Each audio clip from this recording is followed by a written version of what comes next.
కృష్ణకుమారి గారు నమస్తే అండి. నమస్తే అండి. మేడం, మీరు ఫ్యామిలీ కౌన్సిలర్‌గా ఎన్నో పోరాటాలు జూసుంటారు. ఆడవాళ్ళు, ఒంటరి హ్మ్. మహిళలు అలాగే ఒంటరిగా ఒక వ్యవస్థకి వ్యతిరేకంగా పోరాటాలు జూసుంటారు. 2024 ఎన్నికలంటే గుర్తుండిపోయేది జగన్మోహన్ రెడ్డో, చంద్రబాబు నాయుడో, పవన్ కళ్యాణో కాదనేది నా ఒపీనియన్ అండి. షర్మిళ అండ్ సునీత వీళ్ళిద్దరూ ఏ మాటకి ఆ మాట గట్టి పోరాటమే చేస్తున్నారు. కడప జిల్లా మీదుగా ఫోకస్‌తో అంటే ఆహ్, ఒక దశాబ్దం తర్వాత వెనక్కి తిరిగి చూసుకుంటే వీళ్ళ పోరాటం ఎలా నిలిచిపోయే అవకాశం ఉంది? అసలు ఈ వీళ్ళ పోరాటం అనేది ఒక ఇంపాక్ట్ ఏమైనా క్రియేట్ చేస్తదా? అనేది నాది ప్రధానమైన ప్రశ్న మేడం. చెప్పండి మేడం, మీ ఒపీనియన్ ఏంటి? ఖచ్చితంగా ఒక ఇంపాక్ట్ అయితే క్రియేట్ చేస్తదండి. అంటే మనము వాటాలు, రాజకీయ వారసత్వాలు మాట్లాడుకోవడం కంటే కూడా, రెండో వాళ్ళ మనోభావాలను దెబ్బతీసే విధంగా, రెండో వాళ్ళని పక్కదారి పట్టించే విధంగా, అసలు రెండో వాళ్ళకి మెదడే లేదు. నేను కీ ఇస్తే ఆడే బొమ్మలుగానే చూస్తాను అనే ఒక జగన్మోహన్ రెడ్డి వైఖరికి వ్యతిరేకంగా ఈ ఆడవాళ్ళిద్దరు పోరాటం చేస్తున్నారండి. ఇది మట్టుకు నిజానికి నిలిచిపోయే పోరాటం. అంటే దీంట్లో అది వాళ్ళ స్వార్థం ఉందా? లేకపోతే చట్టానికి, న్యాయానికి, ధర్మానికి దన్నుగా మాట్లాడుతున్నారా? ఏం చేస్తున్నారు అనంటే గనక, మనకి అన్ని రకాలుగాను వాళ్ళు చేస్తున్నారు. కొండకుచో షర్మిలకి రాజకీయ వారసత్వం రాలేదు అని ఉండుండొచ్చు. కానీ సునీతది మట్టుకు తన తండ్రిని చంపిన వాళ్ళని చంపిస్తున్న వాళ్ళ సంగతేంటో చూస్తాను, ఆ కేసు సంగతి చూస్తాను అని చెప్పి ఆవిడ్ని పక్కదోవ పట్టించి సీబీఐ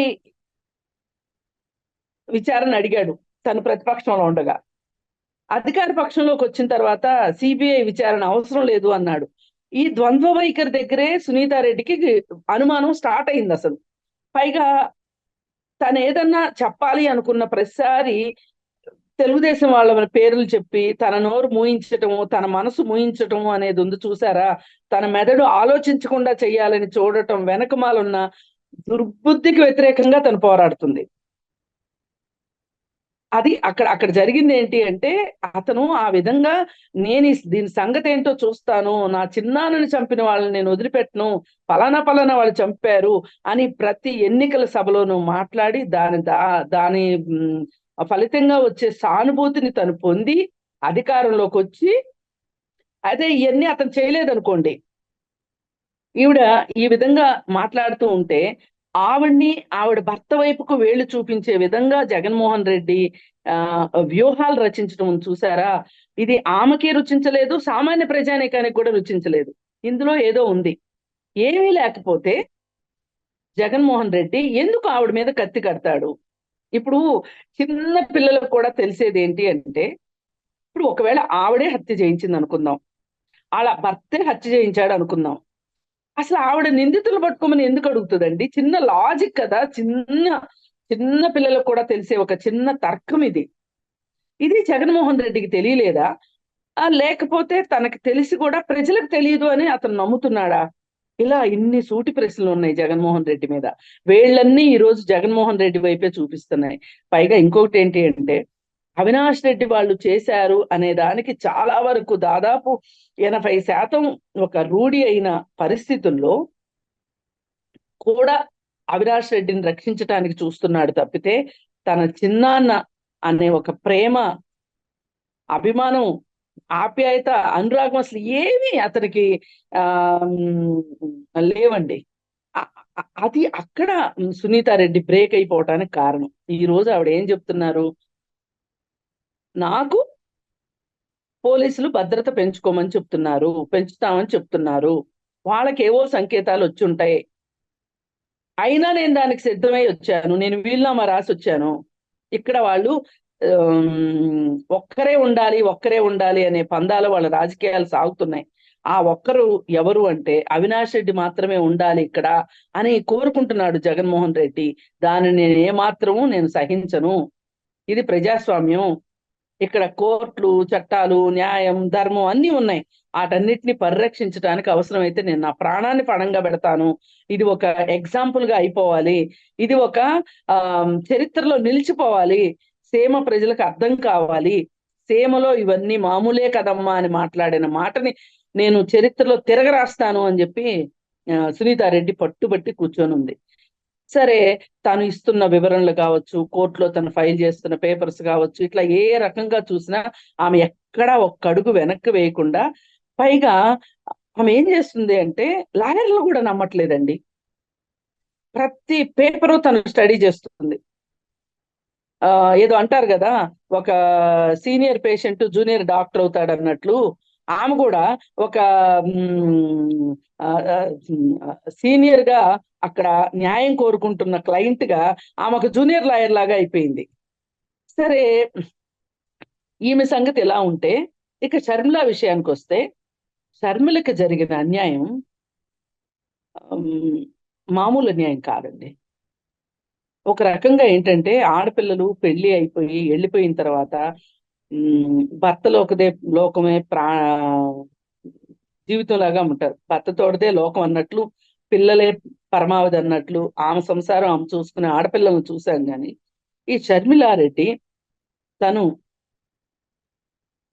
వైఎస్ఆర్కి ముద్దులు బిడ్డగా, అలాగే వైఎస్ఆర్ లెగసీని కంటిన్యూ చేయటం కోసం, ఉన్నా లేకపోయినా వైఎస్ఆర్ పేరు చిరస్థాయిగా ఉండేలాగా చేయడం కోసం ఆమె చెయ్యని ప్రయత్నం లేదు, చెయ్యని త్యాగం లేదు. నిజానికి ఏ రోజు ఇంకో నన్ను నీ బాణంగా వెళ్ళమంటున్నావు, జగనన్న వదిలిన బాణంగా వెళ్ళమంటున్నావు,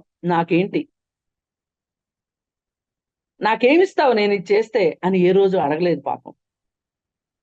ఈ విషయంలో మనం షర్మిలని ఒక రకంగా గొర్రె కషాయవాణి నమ్మినట్లు జగన్మోహన్ రెడ్డిని నమ్మింది అని అనిపిస్తుంది. జగన్మోహన్ రెడ్డి కావచ్చు, జగన్మోహన్ రెడ్డి భార్య కావచ్చు, ఆ ఇద్దరిని తను నమ్మింది. పైగా తన తల్లిని కూడా నమ్మింది. అందుకే ఇప్పుడు ఆ తల్లి కూడా నన్ను నమ్మి నా కూతురు ఇంత చేస్తే, నా కూతుర్ని వాళ్ళు వట్టి చేతులతో నడి రోడ్లో నుంచోబెట్టారు వీళ్ళు, అందుకోసం నేను అమెరికా వెళ్ళిపోవాలి, నేను ఇక్కడ ఉండి ఇలాంటివన్నీ నేను చూడలేను, నేను వెళ్ళలేను అనే ఉద్దేశంలో ఏదైనా ఎదురు చెప్తే నాకు కూడా వివేకానంద రెడ్డికి పట్టిన గతే పడుతుందేమో అనే ఒక భయంతో ఆవిడ పారిపోయిందండి. ఖచ్చితంగా ఆమె పారిపోయింది. ఆమె పారిపోయేటట్లు జగన్మోహన్ రెడ్డి చేశాడు. సరే, ఇది ఒక విషయం. ఇక షర్మిల ఈరోజు నాకు ఆస్తిలో వాటా ఇవ్వలేదు, వైఎస్ రాజశేఖర్ రెడ్డి రాసి పెట్టిన వీలునామా ప్రకారం నాకేమీ చెయ్యట్లేదు, అలాగే ఆస్తులు అంతస్తులు తీసుకున్నాడు, కనీసం నాకు రాజకీయ వారసత్వం కూడా దానిలో కూడా నాకు చోటు లేకుండా చేశాడు అని చెప్పి ఆమె మాట్లాడే విధానం చూస్తే మొదట్లో చాలా మంది అపనమ్మకంతో ఉన్నారు. ఇది నిజమైన పోరాటమా? వీళ్ళిద్దరి మధ్యలో నిజంగానే తగాదాలు ఉన్నాయా? ఇది ఏదన్నా పక్క పార్టీలను బోల్తా కొట్టించడానికి వీళ్ళు ఆడుతున్న వింత నాటకమా అని కూడా పాపం చాలా రోజులు ఆవిడని డౌట్ చేశారు. జగన్మోహన్ రెడ్డిని డౌట్ చేస్తే తప్పులేదు, కానీ పాపం షర్మిలను కూడా తప్పు పట్టారు. అంటే అనుమానించారు షర్మిల నిజమా అబద్ధమా అనేది. అయితే వాటన్నిటిని పటాపంచలు చేస్తూ ఈ రోజుకి ఆమె నిలబడి ఆమె ఒంటరి పోరాటం చేస్తుంది. పైగా తల్లి ఆమె పక్షానుంది. ఇది మనము ఇన్వర్టెడ్ కామాస్ లో పెట్టి అండర్లైన్ చేసుకుని చూడాల్సిన విషయం, చదవాల్సిన విషయం, అర్థం చేసుకోవాల్సిన విషయం. దానికి ఆమె ఎక్కడన్నా నోరు తెరిచి చెప్పిందా అని ఎవరైనా, ఇడుపులపైకి తల్లిని బలవంతంగా తీసుకొని వెళ్ళి తను ఫాదర్స్ దగ్గర ప్రార్థన చేయించుకున్నాడు జగన్మోహన్ రెడ్డి. ఆ రోజు ఆవిడ తీరు, తరువాత షర్మిల కోసం వెళ్ళినప్పుడు షర్మిలతో ఆమె తీరు గమనిస్తే మనకి క్లియర్ కట్ గా ఆమె షర్మిల వైపే ఉందని, అలాగే నేను ఇండియాలోనే ఉంటే గనక నన్ను బలవంతంగా ఇడుపులపైకి తీసుకెళ్ళినట్లుగా నన్ను ఎన్నికల ప్రచారానికి కూడా తీసుకెళ్తాడు ఖచ్చితంగా ఈ జగన్ రెడ్డి అని చెప్పి ఆమె అమెరికా వెళ్ళిపోయింది. ఏది ఏమైనా నా దీవెనలు, నా ఆశీస్సులు నా కూతురికే ఉంటాయి అని చెప్పి ఆవిడ కన్నీళ్ల పర్యంతం అయ్యి ఆవిడ కూతురికి ఒక ధైర్యాన్ని ఇచ్చి వెళ్ళింది. ఇప్పుడు షర్మిలని ఇలా వచ్చినందుకు కాను అసలు ఆమె రెడ్డి కాదు, ఆమె ఇంటి పేరు వైఎస్ కాదు, మురుసుపల్లి షర్మిల శాస్త్రి అని ఒక ప్రచారం చేయించటం వెనకమాల జగన్మోహన్ రెడ్డి హస్తం ఉంది. అతని బుర్రే ఉన్నది అక్కడ.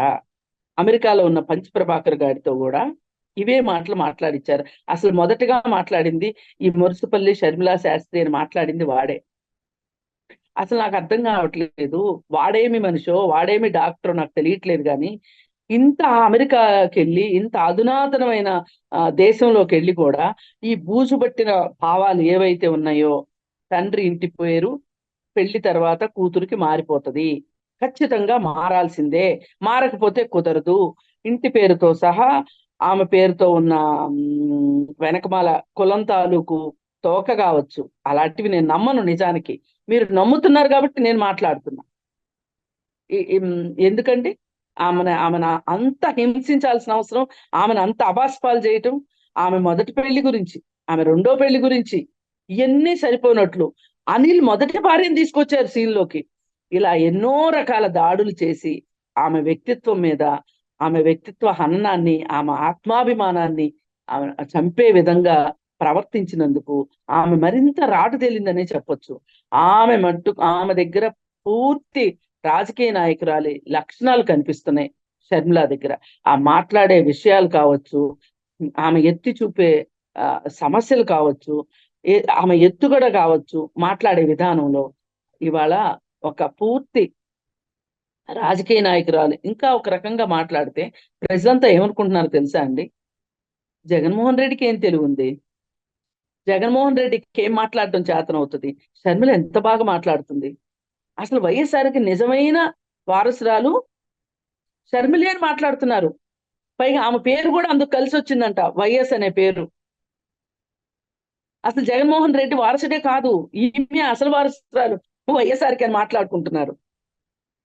చాలా చాలా చాలా క్లియర్ గా, క్లారిటీగా అతను అవినాష్ రెడ్డిని వెనకేసుకొస్తూ సునీతారెడ్డికి చేసిన అన్యాయానికి కావచ్చు, తన రాజకీయాలకు ఎక్కడ అడ్డొస్తుందోనని చెప్పి తనకు అవసరమైనప్పుడంతా వాడుకొని షర్మిలాని వాళ్ళ కూరలో కరివేపాకుని తీసి పారేసినందుకు గాను జగన్మోహన్ రెడ్డి మూల్యం చెల్లించుకోక తప్పదు. ఆంధ్రప్రదేశ్ ప్రజలందరికీ చేసిన అన్యాయం ఒకటైతే వాళ్ళ జీవితాలతో ఆడుకున్నాడు, అలాగే వాళ్ళతో పాటు ఇంట్లో వాళ్ళ జీవితాలైన ఈ ఇద్దరు చెల్లెళ్ళ జీవితాలను కూడా నాశనం చేశాడు. ఒక చెల్లికి న్యాయం చేయలేని వాడు ఏమి అన్నండి? ఏమి వీళ్ళు ఏమి నేర్చుకున్నారు మన సంస్కృతి సాంప్రదాయాల దగ్గర నుంచి? ఎందుకు వాళ్ళనంతా ఏడిపించాలి?